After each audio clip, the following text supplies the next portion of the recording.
Yo, welcome back to the channel. You tuned into the Risk Taker Sports MLB Picks and Prediction Show. I'm your host, Colby Covers. I'm here to go over the MLB day games for this slate on Wednesday, April 9th. If you like what you see, make sure you go ahead and hit that like button. Go ahead and subscribe to the channel. Make sure you put your favorite picks in the comment section below. Also, if you want to see every bet that I take every single day, make sure you look in that description box and click on that Telegram link so you can join our free Telegram chat where I'm giving away every single pick that I take every single day. Let's go ahead and get to this slate of day games.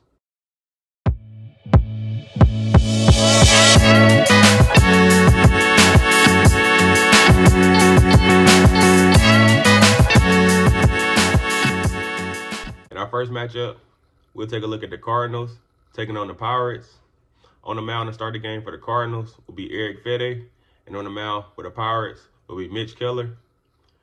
The spread looks like right now the Cardinals are minus 120 favorites, and the Pirates are sitting at even money. The over and under sits at 7.5 right now. These Cardinals are rolling, man. They rolled yesterday, and I think they do the same thing today. Skeens gave up 5 earned runs, which I'm thinking he's going to go through a little slump this season. Had a hell of a season last year, and just like those NFL quarterbacks, I think he's going to go through that sophomore slump in the MLB. Mitch Keller, he kind of struggled against the Yankees in his first matchup, but I do think the Cardinals continue to get on track here. I don't expect much, not a lot of runs, but I do think, like I said, the Cardinals get on track. I think the Cardinals ready to get up out of town. They do got the Phillies coming up next. But like I said, I think the Cardinals go ahead and roll here. So I'll take the Cardinals on the money line. Now we'll take a look at the Yankees and the Detroit Tigers. On the mound to start the game for the Yankees, it'll be Max Fried. And for the Detroit Tigers, it'll be Jack Flaherty. The Yankees sit at minus 150 favorites, while the Tigers sit at the home dog price of plus 125. The over and under sits at 7.5 right now. The Yankees are on a downward turn. They're not scoring those runs like they were to start the season. There's no more talk about those torpedo bats because there's no reason to be. Everybody sees it wasn't the bats that was getting those guys all those runs. The Tigers have only dropped one game in April right now. Baseball is not a sport where you know every team is going to go undefeated. That doesn't happen. But they are pretty hot right now. They're rolling.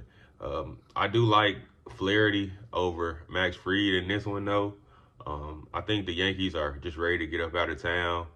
They do have the Giants coming up next, and the Giants are looking good right now as well. I do think everybody's going to be on the Yankees here to not get swept. But like I said, I think the Yankees just ready to get up out of town. I think the Detroit Tigers continue to stay hot, and they get the win here. Don't expect a lot of runs in this matchup, but I do think the Detroit Tigers will end up coming out with the victory in this one. So I'll take the Detroit Tigers on the money line as a home dog. In our next matchup, we'll take a look at the Miami Marlins taking on the New York Mets. On the mound to start the game for the Marlins will be Max Meyer, and on the mound to start the game for the Mets will be Tyler McGill. The Mets sit at minus 225 favorites, while the dog price for the Marlins is plus 185, and the over and under sits at 7.5 right now. I don't know if anybody knows, but the Marlins been money on travel days since last season, and I don't expect anything different for them in this matchup either. McGill has been dealing right now, 5 hits in 10 innings. That's pretty solid with a 0.87 ERA. That's pretty solid right there to start the season. Myers is capable of getting strikeouts, but he also is capable of getting hit up and teams scoring runs on them. The Mets do still have to show me some consistency. They really haven't been showing me anything. This Juan Soto trade really doesn't mean anything to me right now. They got to show me. But like I said, the Marlins been clutch on travel days. So I do think they'll keep it respectable here. So what I'm going to do is I'm going to take the Marlins plus the 1.5 runs in this one. In our next matchup, we take a look at the Texas Rangers taking on the Chicago Cubs. On the mound to start the game for the Texas Rangers will be Tyler Mahle, or Molly, whatever, I don't know. And for the Cubs, it'll be Shota Imanaga. The Cubs sit at -155 favorites, while the dog price for the Rangers is +130. The over and under sits at 8.5 right now. In this matchup, Tyler Mahle, he's had a walking issue. He does have 8 walks this season, and I don't think that's a good thing coming to a matchup against a good hitting Cubs team right now. Imanaga has been solid this season. One of my favorite pitchers in the league. You're going to hear me say that a lot. But this is a guy that I like. And with him on the mound, I think the Cubs will be able to play solid on the defensive end and then get some runs going when they get to the plate. The Rangers offense has found some life. They are able to stay in games or show an ability to be able to stay in games. And I do think after the starting pitchers come out, they are able to get some runs and to stay in this game.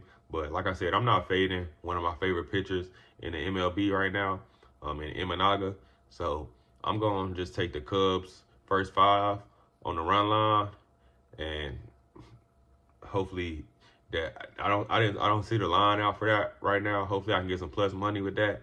But if not, that's going to be my play regardless. The Cubs first 5 -0.5 run. Next, we take a look at the San Diego Padres taking on the Athletics. On the mound to start the game for the Padres will be Randy Vasquez.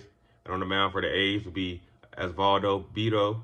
The Padres sit at -130 favorites, while the dog price for the A's is +110.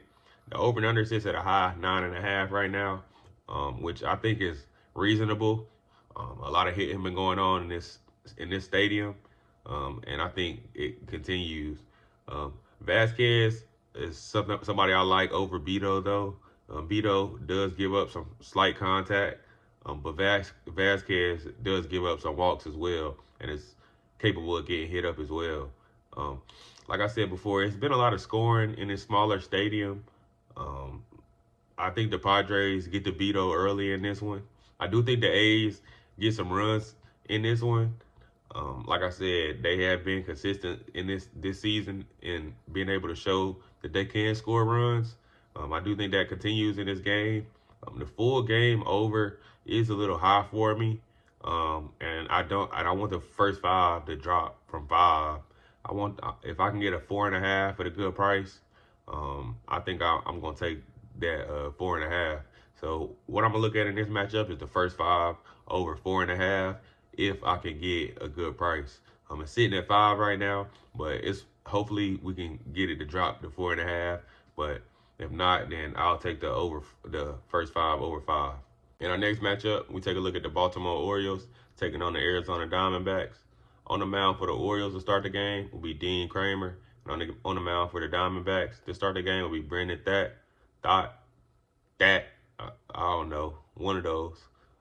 But looking at this matchup, the Orioles sit at +105 dogs, while the Diamondbacks sit at the favorite price of -125. The over and under does sit at 9.5, and it sits there for a good reason too. I'm not a fan of neither one of these pitchers. They both have some high ERAs. Both teams have offenses that are capable of scoring a lot of runs. These are probably 2 of my favorite offenses in the MLB. Like I said, this wasn't a long handicap for me at all.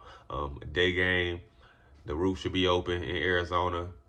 Weather should be nice. This one of those bring your gloves to the ballpark games. I think we get way over this total in this one. So I'm gonna go ahead and take the over 9 in this one. I think it's at 9 or 9.5. If I can get a 9 at a good price, that's what I'm gonna touch. So I'll look at the over 9 in this one. Next, we take a look at the Cincinnati Reds taking on the San Francisco Giants. On the mound to start the game for the Reds will be Nick Martinez, and for the Giants, it'll be Justin Verlander. The Giants sit at -155 favorites, while the dog price for the Reds is +130. The over and under sits at 7.5 right now. I don't understand this line at all. The Reds have already seen Verlander. Verlander was okay in that matchup.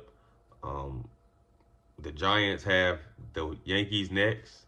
The Reds have looked bad, which is probably why the price is what it is. But I think this is one of those matchups where the Giants just come out not playing. Like, this is one of those games that you go ahead and take the Giants thinking, oh yeah, they're gonna secure this win, and then at the end of the day they don't, and then you're like, damn, like you didn't even realize what's gonna happen. This is one of those games the Reds go ahead and win like 5-0 or something like that. I think this is a good value play right here on the Reds, so I'm gonna go ahead and take them at plus money right here. I'm gonna take the Reds on the money line. In our next matchup, we take a look at the LA Dodgers taking on the Washington Nationals. On the mound to start the game for the Dodgers will be Landon Knack, and on the mound for the Nationals will be Jake Irvin. The Dodgers sit at minus 160 favorites, while the Nationals are the underdog at plus 135. The over and under sits at 8.5 right now. The Nats have been dominating this series right now. The Dodgers have not looked like they've wanted to play. They look lackadaisical for real. They don't like they want to play at all. It's like they just going through the motions. I do think this should be a better matchup for them as far as at the plate. Jake Irvin has a 5.40 ERA to start the season. But I don't know if they just ready to get out of town, like I said, and just don't care. Like they're like playing really lackadaisical right now. And I'm not liking what I'm seeing. And I'm liking how the Nationals are actually playing hard and giving effort. And that's man, I don't know. Like this is you got that solid the team that that's solid. They just walking and going through the motions. I don't know if they're tired of being on the East Coast or what. They ready to go back to the West Coast. But like I said, this is not like a Dodgers team I expected to play in this series. I do think, like I said, they play a little better versus Jake Irvin in this one. I think they get right in this one on the way home. So I've been on the Dodgers this whole season, with this whole series, and I'm not gonna stop. So I'm gonna stick with them here. I'm gonna take the Dodgers minus 1.5 in this one, and that's gonna be my pick. In the last matchup of the day games, we take a look at the Houston Astros and the Seattle Mariners. On the mound to start the game for the Astros will be Hunter Brown, and for the Mariners it'll be Luis F. Castillo. Not the same one from today, but a totally different one. It's crazy. Why would you have two pitchers on the same team with the same name? Makes no sense. The Astros sit at the favorite price of minus 130 right now, and the Mariners sit at plus 110 underdogs. The over and under sits at 7.5 right now. This was an easy handicap for me. Nothing new. I'm not gonna stop what I've been successful at, and I've been successful fading Seattle in day games. So that's what I'm gonna do here. Fade Seattle in another day game. Luis F. Castillo has a 9.00 ERA only through 3 innings of play. That is terrible. And I don't expect anything different in this one. I think the Astros get to him early and get to him for the entire game. This is just a fade of the Mariners. It's my fade of the day. Fade in the Mariners. Take the Astros minus 1.5, plus 140. This is my fade of the day. I might even alternate line this one. Astros minus 2.5, minus 3.5. Man, this is a big fade for me today. Astros win this one big. And that's gonna be my last pick for the day games.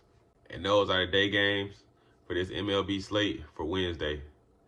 If you like what you see, make sure you hit that like button, subscribe to the channel, and make sure you put your favorite picks in the comment section below. I see you guys supporting, and I appreciate that big time. Make sure y'all continue to subscribe, continue to support the channel. We just want to make this channel grow. If you want to see more things and give us more ideas of what you want to see in this channel, make sure you add that to the comment section below as well. If you want to see every bet that I'm taking and want to see everything I take every single day, make sure you join our free Telegram link. Look in the description box below. Just click the link. You'll be joined in. We appreciate y'all's support as always. Like I said, make sure you bet responsibly, but always stay risky. We'll see y'all in the next one.